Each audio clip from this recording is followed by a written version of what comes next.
Hey there, everyone. So, as of right now, this is the last book report in. We still have, I don't know, 12, 16 hours in the day, so we'll see if any more come in. But this one, talk about going all out, created a poster board for one rental at a time, and she got the colors right. Pretty impressive, right?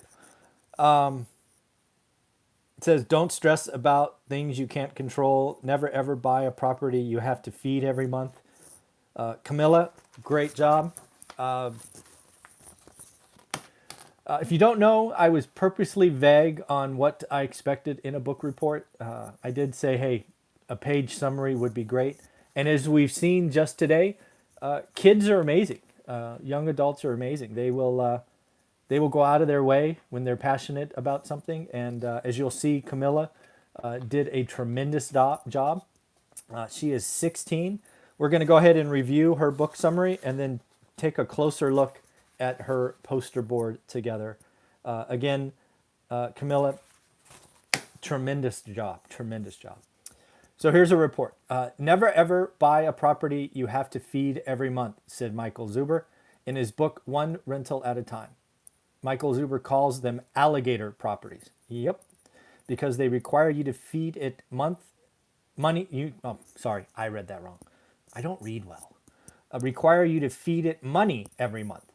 Alligator properties can seem kind of convincing at first, but once you do the math, it's not worth paying an amount of cash every month for them. Yes, you are so right. And I still get emails from folks about deals that produce negative cash flow, and I just have to remind them, no alligators. In the long run, you will have less chance of being successful. You are correct, because market changes and negative cash flow is always negative cash flow. Michael Zuber bought his first property for $107,000, and his plan was to rent it for $10.95. Awesome. He was very excited as it was the beginning of his journey to success. You're so right. I remember that day feeling over the moon excited. But the celebration did not last long. You are so right. The tenants paid only the first month and never ended up paying the rest. This caused him to go through a rough patch. He'd lost 3 months of rent and had to pay fees to an attorney to evict the tenant. Yeah, $1,000. That was rough. He spent 3 times more money because the tenant took out his anger on the walls and the carpet. Yeah, that was not a good day. The property did produce some cash flow, but not as much as the spreadsheet had predicted. Again, you're very right. It's easy to put math in a spreadsheet, and it's not always what you think it is. This experience led him to learn more about multifamily homes.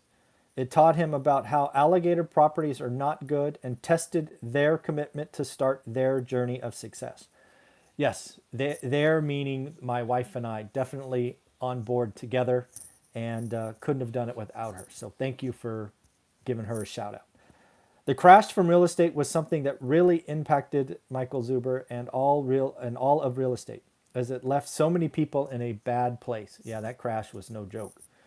The net worth went down, which meant that his apartments had fallen down a bit, but rents went up. Exactly. It's about cash flow, not net worth. He took a pause. Yeah, that was really scary. We did take a pause. And used the time to save money because he was seeing houses lose value really quick, and it scared him from buying any new properties. Yeah, that was a rough patch for sure. He would see houses go down 50% of their value, one-time value. Yep. Yeah, I mean, that house we sold, Norris Drive, we sold at 264, went all the way down to 75. Pretty crazy, right? But once he saw houses go down just a few thousands, he decided he needed to take himself off pause and just hope for the best. Then banks had made new rule, the 4 loan limit. They didn't want to loan money to anyone whose net worth was all only based on real estate because they were seen as high risk. Yes, the 4 loan rule was stupid, but very true. Good summary. Michael Zuber had read many books on real estate that talked about how they wished they would have bought more properties. Yep, never wanted to say that. Oh, look at you. But Michael Zuber did not want to miss any opportunity, so he took the chance and started buying as many properties as he could during the crash. Yep. Once it went back to normal, houses and apartments went up in value, and he had bought them for less. He says he hopes nothing like the crash in 2008 ever happens again. However, another crash could happen, and it's better to be ready. Great job.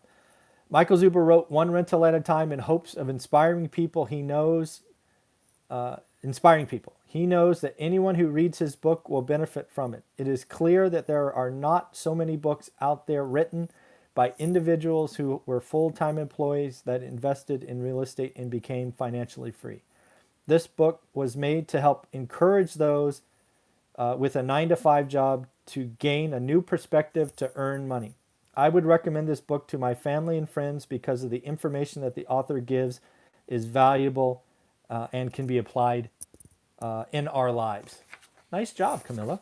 And now let's look at her full-on poster board in sections. Again, she sent me all of these. One rental at a time. Got to get that cash in there. Thank you.